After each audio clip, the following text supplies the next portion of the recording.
hear it said a lot that this world has gone crazy, and I share that sentiment. But having peace in a world that has gone crazy is something that I think you have to work for. There's a peace from our Lord that is indescribable, but there's also a peace that you make for yourself in your daily life.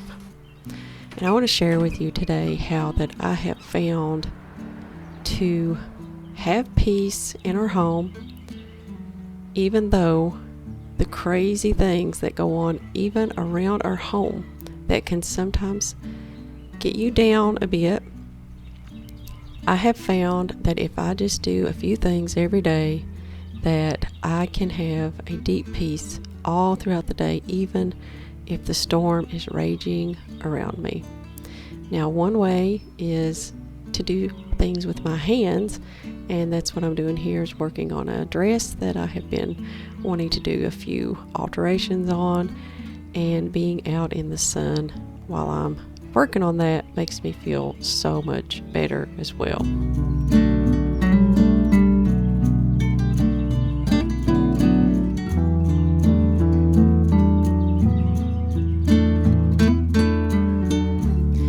Of course, first and foremost, prayer every day and studying God's holy word brings a tremendous amount of peace in my heart.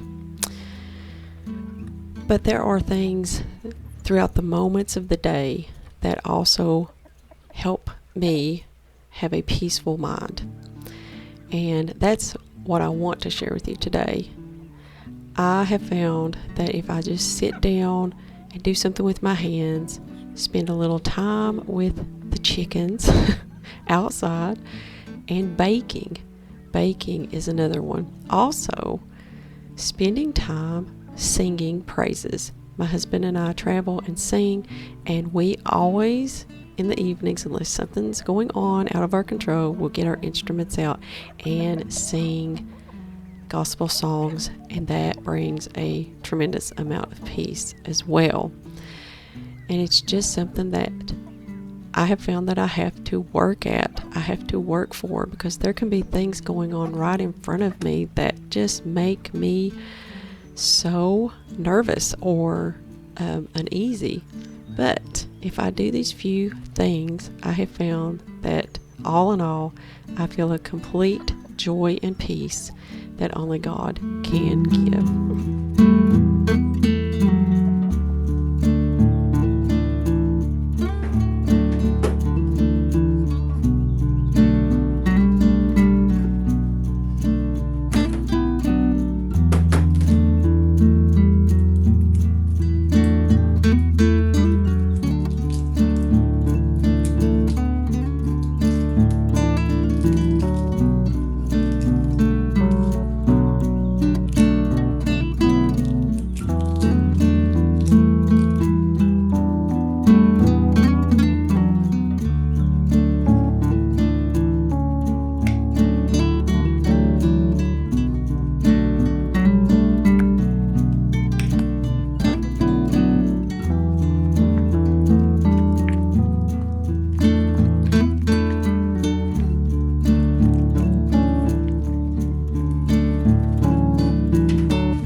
One of our favorite activities is working up black walnuts. We get some every year in the fall, and as you can see, it's a little scary, but we're able to work them up. Sometimes they go bad, and then sometimes Well, most of the time they're pretty good.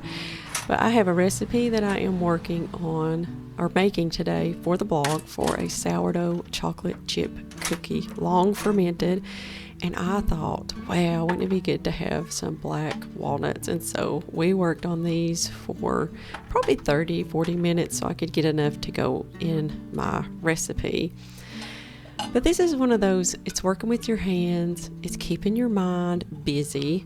And I find that little tasks like that throughout the day, even though they can be really simple, you don't think as much what's going on around you or in your life or anything like that. You're just working with your hands, trying to get something done. And it turns out to be a really, really good therapy if you have been struggling with something that's going on in your life. Recently, my husband and I have been singing this new song, new to us, and the chorus says, sometimes he calms the storm, but sometimes he calms me. And I have never found that to be more true than in the past few years. We faced things, you know, that seemed so hard, and you would just have such a hard time even knowing how to pray in the situations. But in so many of those storms, I found that he didn't take the storm away, but he gave me a peace in the midst of that storm. And I just continued to grow in my faith because of that. But just, learning how to get in your mind, I will live a peaceful life no matter what's going on around me. There's nothing more important than peace in a home. And I will work and fight for that forever, because if you don't have peace in your home, then you really don't have anywhere to go for that. Your home has to be a place where you make a decision and say, I will not allow the craziness or the, dare I say, drama from the world come into my home. And you would be amazed when you sit your foot down and do that, what a difference it can make in your mindset and your time that you spend in your home. It becomes a place of solace. It becomes a place of peace.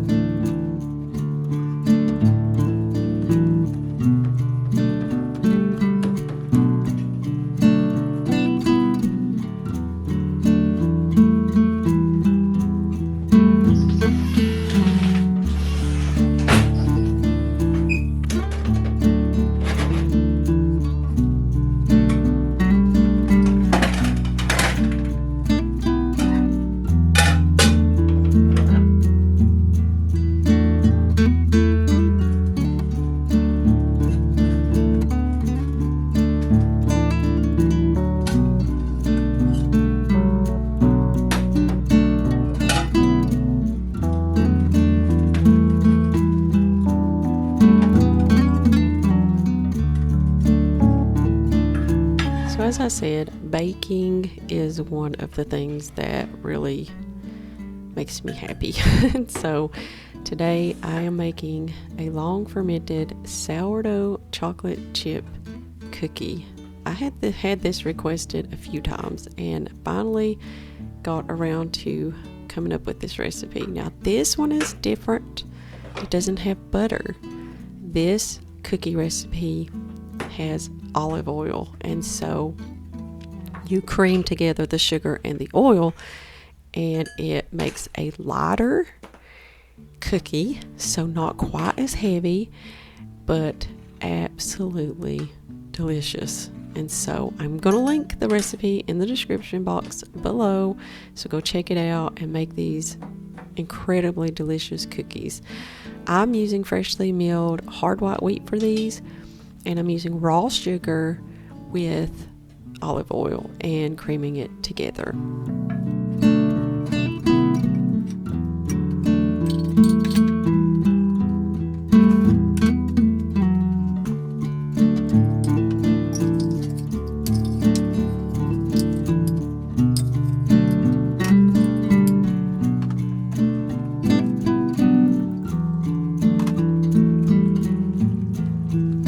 This recipe is so easy and perfect for make the batter, the cookie batter or cookie dough, and put it in the fridge, and you just wait when you're ready to make the cookies, which is, I love recipes like that. But I just mixed up my wet ingredients, which was the sugar, the olive oil, eggs, vanilla, and the sourdough starter. You can use discard on this. And I just put it in the fridge. And then when I got around to a good time to bake them, because I'm photographing them, and so I needed the light to be good, and it was starting to fade a little when the dough was done, but I also wanted the long fermented benefits. So I put it in the fridge overnight, and then the next day, and yes, I'm wearing the same clothes, but the next day I baked them, and as you can see, it's just a beautiful, thick, gooey cookie dough, which is my favorite. Well, thank you so much for joining me today. I hope you enjoyed the video and our little visit, and I will see you on the next one.